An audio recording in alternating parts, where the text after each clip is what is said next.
Welcome to part two of Hinduism. We discussed the opening elements of Hinduism, the Harappan culture, the Indus Valley civilization, and the Vedas, the Vedic culture. Now we are moving into the Upanishads when things start getting interesting in terms of Buddhism. The Upanishads the writing of the Upanishads occurred between 800 and 500 BCE. This is called the axial age.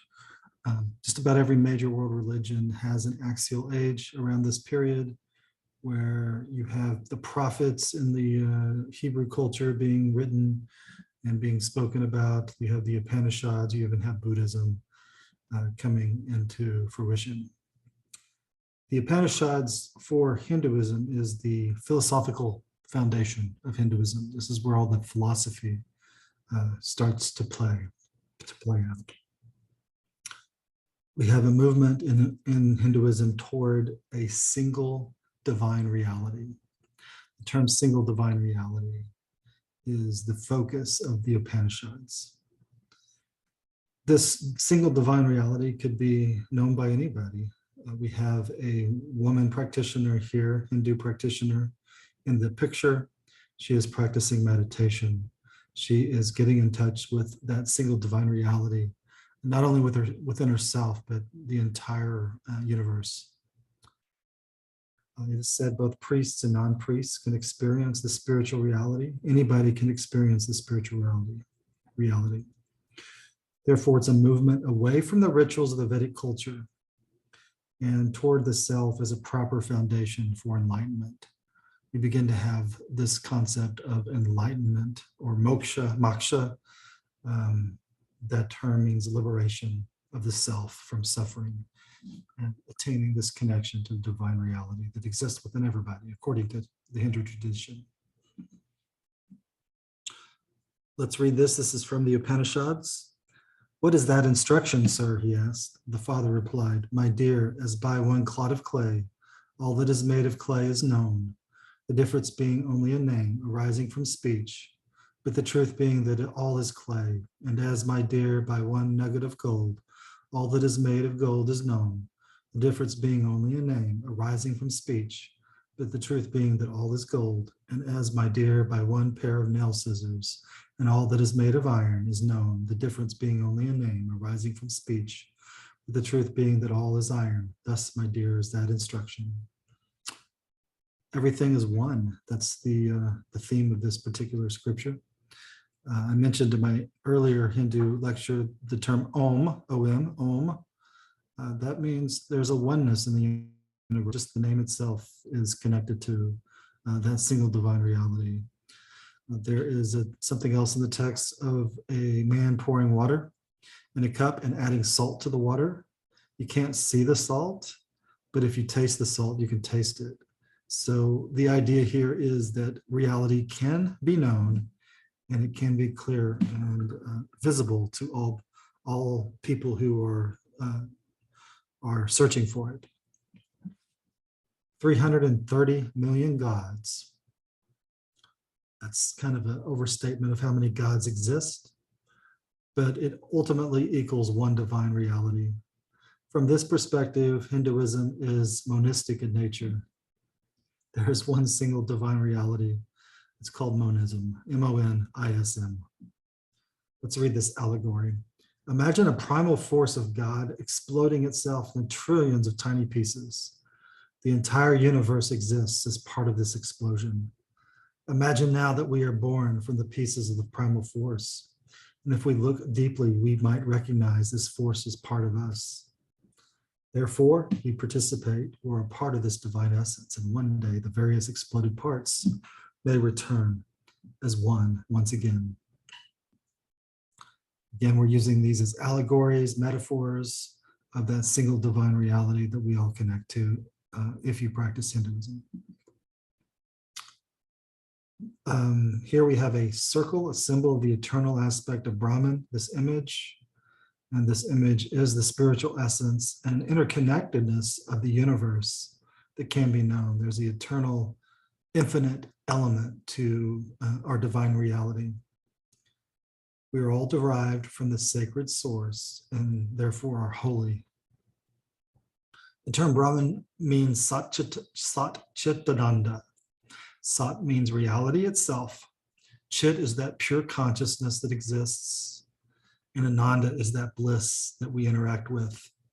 So that's reality right there. Reality, the material world, that pure consciousness that plays into the material world and the brain, and that bliss, that after effect of enlightening juice, if you will, that connects us to this divine spirit. If we were talking about Carl Jung, he would call this the collective unconscious. The collective unconscious. Then there is Atman. Atman is the individual collective unconscious. It's the deepest self. It's the soul, basically. Our physical characteristics define us superficially. Beyond the core self lies something deeper and divine. That's Atman. We could use the word soul here, S-O-U-L, soul in English. Atman is an individualized version of Brahman, and Jung would call this Atman individuation. This idea that we are moving toward the single divine reality of self, that we are overcoming obstacles, that we are attaining liberation, moksha, which is ultimately individuation. There's another term called Maya. That's the mysterious, magical, shifting reality of the universe. We naturally view our physical condition in a state of permanence. Yet Maya shows we constantly shift until we finally reach pure consciousness, the merging of Brahman and Atman. The world is real, but we only recognize some of its divine mystery. I like to think of Maya from a perspective of looking out the window. When you look out the window and see the grass, you're seeing it through a filter. You're seeing it through the window. So you're not seeing it actually, you're seeing it through a filter. So there's always that filter that exists within all reality. When you're looking north, you don't see what you're looking at. You don't see the south. You don't see the west. You don't see 360 degrees peripheral. You see 180 degrees. So your vision is limited. That's all that Maya is talking about, is this limitation of vision. And for us to experience the totality of the universe, that takes another step according to Hinduism, which requires meditation and searching for the truth through knowledge, through gnosis. I also like to think of Maya and the movie The Matrix. If you've seen the movie The Matrix, here's a picture of Neo in the film dodging bullets. He's overcome the Maya universe and he's able to dodge the physical world, so to speak. Again, this is a metaphor, not the actual view. Here's the scene. Neo chooses between the red and the blue pill. If he chooses the blue pill, then Neo returns to the material reality he has always known, the Matrix. If he takes the red pill, he escapes the Matrix. He experiences the totality of human nature and reality. My question is, do you want to be in the Matrix? Do you want to stay in the Garden of Eden? Or do you want to leave the Garden of Eden to see the totality of the universe? One of the characters in the Matrix actually stays within the Matrix. He wants to be in the Garden of Eden. He wants to feel the illusion rather than the real. Of course, Neo chooses the red pill and recognizes Maya, or a truth beyond the physicality of the universe.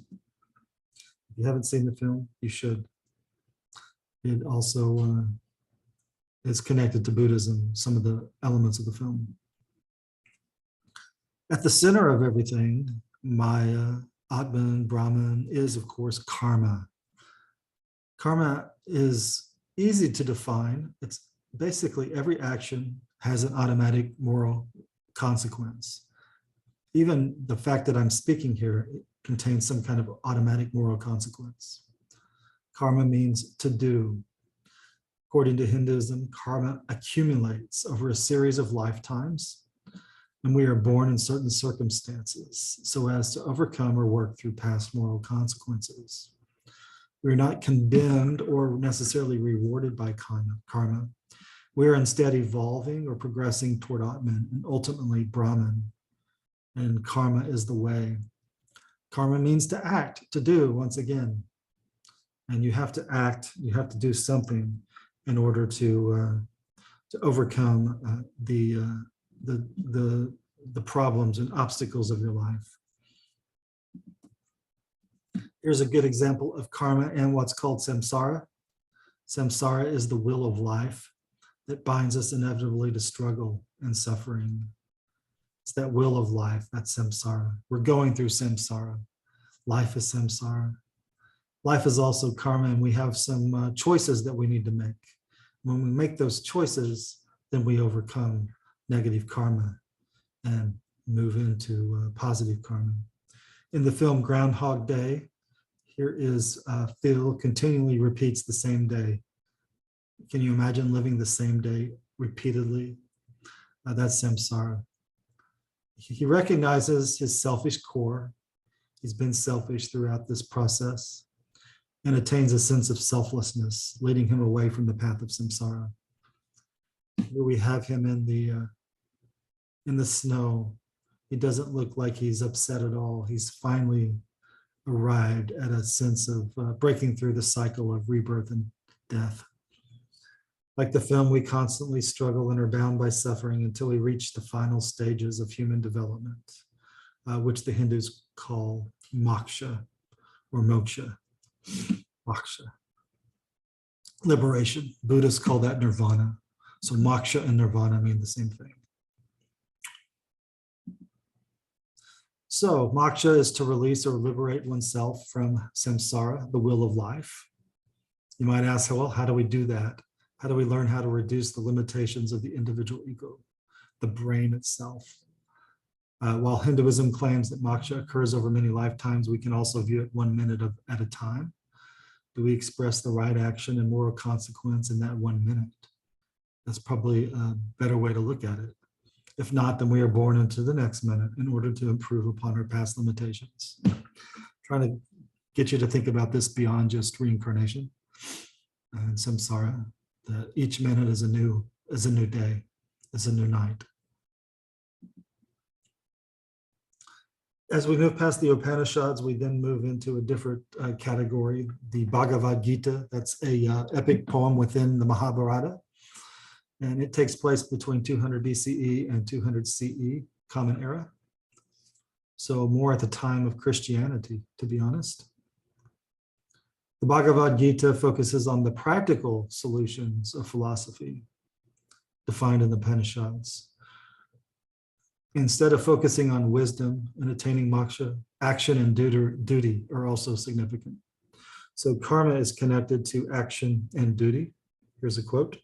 The wise see knowledge and action as one. A man shall reach perfection if he does his duty as an act of worship to the Lord. Depends on who you are in terms of your duty. So it says if you belong to the military, your duty is to defend the country, to fight. If you do not fight, then you will continually be bound by samsara. So we're connecting duty to social responsibility. And the character in the Bhagavad Gita, the main character, questions this idea of fighting and decides that, yes, violence is sometimes necessary in order to defend the country. One of the more controversial aspects of Hinduism is, of course, the caste system. And this is dealt with in the Bhagavad Gita and other places too. It's also referenced in the Vedas. And I quote from the Vedas. When they divided Purusha, that's the first superhuman being, in how many portions did they arrange him? What became of his mouth? What of his 2 arms? What were his 2 thighs and 2 feet called? His mouth became the Brahmin, the priest. His 2 arms, the warrior noble. His 2 thighs, the merchants. From the 2 feet, the peasants. Everything has some kind of connection and relationship, even if it's hierarchy, according to the caste system. But while the Vedas focused on the hierarchy of the caste system, the Bhagavad Gita suggests that human beings must achieve liberation in different manners. For example, a worker achieves liberation through their work. while an intellectual achieves liberation through studying and researching and teaching. Duty then becomes more relevant than hierarchy. Dharma means social duty, dharma, Dharma. So thus we have the caste system, the Brahmin, they are the cooks, the priests, the counselors, the ones at the top of society. Kshatriya are the rulers, the aristocrats, the protectors, the military. Vaishya, that's the merchants and the artisans. Shudra is the manual labor, peasants, service to higher caste, the once born. And then the Dalits, the untouchables, they clean the toilets, sweep the streets, and they are excluded from society. Kind of like slaves. Gandhi, here is a picture of Mahatma Gandhi. Gandhi referenced the Dalits, the untouchables, as Harijan. That means children of God. The Indian Supreme Court ruled in the 20th century that all castes contain the same DNA and biology. They made that known. However, according to Deepika Bhattacharya, the United Nations estimates that there are 115 million child laborers and 300 million starving people in India, most of which are the untouchables. Moses Sinarine writes, caste is the curse of Hinduism, and it has humiliated millions through the ages. Caste is Hinduism's sorrow, the apartheid that makes Hindus hang their head in shame. Now moving on to a nicer subject, yoga. Yoga means to join or unite. It means union. Union with the divine by integration with mind, body, and spirit. Here we have a picture of an element of yoga in its making. Ultimately, yoga's purpose is to integrate the individual Atman with the collective Brahman through different forms of meditation. So meditation is at the heart of yoga, obviously. Scientific explanation of the inner self leading to self-realization is yoga. Without yoga, without meditation, it's difficult to attain moksha, liberation, although yoga is not the only way to attain liberation. There are millions of ways to attain liberation according to Hinduism. You don't always have to do yoga and meditate. You can attain liberation through reading and thinking. Yoga is connected again to the Kundalini awakening that revolves around the elevating the life force at the base of the spine. And it moves up from the bottom chakras to the higher chakras. The higher chakras represent this single divine reality that's taking place within the body, as well as the mind and spirit. There are different forms of yoga. We have jnana yoga. Jnana means wisdom or knowledge, intellectual engagement, and religious devotion. So if you have intellectual curiosity and you read poetry, those sorts of things, and you understand the knowledge and depth of the philosophy of the Upanishads, then that's jnana yoga. Knowledge yoga. Next is called karma yoga. That means doing good deeds for yourself and others. It's a devotion to a god with chants, songs, food offering, or anointing of statues. So it's connecting to devotion of a god, to a god with chants, songs, and food offerings, but it's also a connection on servicing, being a service to other people. Making a meal for your neighbor is a good example of karma yoga. Cleaning the dishes for your family, karma yoga. So it doesn't have to be some grandiose thing. Next is Raja Yoga, royal yoga. That's meditation. Ascending the 7 chakra centers along the spine, lifting the spiritual energies, and then reaching pure bliss. It says once reaching the 7th chakra, bliss occurs. Bliss can occur in the body just by shivering. Bliss occurs everywhere or nowhere during meditation. Last is Hatha Yoga, and this is what is practiced in the United States and other places physical exercise used to increase meditative abilities. Have you participated in Hatha yoga before? How did it feel? How does it feel disconnected from a religion? That tends to be what Hatha yoga does these days. It's not connected. It's kind of secularized in many ways. I will end with the goals of life in terms of Hinduism. And I've sort of mentioned social duty quite a bit, but there are 4 goals in life that are important. One is artha. That means success, prosperity, economic value. So you don't just go out and deny reality and live in the jungle and become a great being that way. Artha, success, prosperity, economic value, that brings you back to the order of the community. Kama, you probably heard of Kama Sutra. Kama basically is the aesthetics of self, and it can be expressed through dance, literature, pleasure, love. So Kama is a goal to be attained as well. We should enjoy life. We should enjoy dancing and literature and beauty and those sorts of things. Those all play into the definition of Kama. Next is Dharma, which I've mentioned many times here. That's social duty, ethics, virtue, social harmony. So anything related to the social and doing good deeds, karma, connects to the dharmic element of our reality.